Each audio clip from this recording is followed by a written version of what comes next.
আসসালামু আলাইকুম। হাই প্রিয় বিয়াস, সবাই কেমন আছেন? ভাই সত্য মিথ্যা বানায় কথা বলতে পারি না, এই জন্য আমার ভিডিও ভাইরাল হয় না। তো যাই হোক, সবাই কেমন আছেন আপনারা কমেন্টে জানাবেন।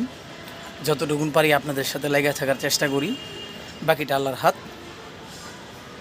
তারপর আপনারা যারা আমাকে সাপোর্ট করেন, আপনাদেরকে অসংখ্য ধন্যবাদ আমাকে সাপোর্ট করার জন্য। আর দেখছেন পিছনে আমার আমরা গাছটা, হায় হ্যাঁ ভাই, একবারে শুকাই যেতেছে। কি যে ফল এটাতে, মাশাআল্লাহ, আল্লাহ সুবহানাহু ওয়া তাআলার নিয়ামত। এই যে দেখেন, খালি করবেন মিয়া আমরা গাছটা গিলে দেখেন ভাই, এটার কাছে আইলে আমার মায়া লাগে গাছটার লেগে। এই যে দেখেন, এই যে যদিও পাতার ভিতরে, এই যে পাতা সরাই দিই, দেখছেন এক থোক না কিন্তু এনে। আর ওই যে আমার পিছনে তো আরও আছে, দেখেন অনেক আমরা।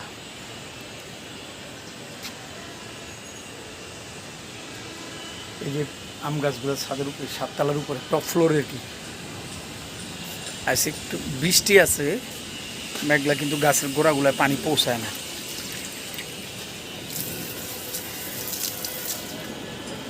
কাজ করতেছি, গাছে পানি দিতেছি।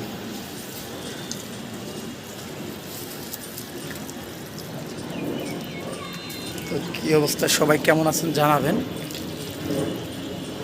দুঃখের সাগরে বাসতে আছি ভাই, সিটেঙ্গা বাসা হদেরই দুঃখের সাগরের মাঝে বাসি রাই। আর আগও কেউ নাই, পিছনের মাঝে কেউ নাই, দুনিয়ার মাঝে সারতল্লাই বেগুন ফাগল। স্বার্থ শেষ অনারে বুলি গিয়ে হই, কথা বুঝতে পারছেন? মানে স্বার্থের জন্য পৃথিবীতে সবাই পাগল, স্বার্থ শেষ, আপনার 1.5 টাকার দামও নাই। তো ভালো থাকেন, আর একটা ভিডিওতে দেখা হবে। আসসালামু আলাইকুম।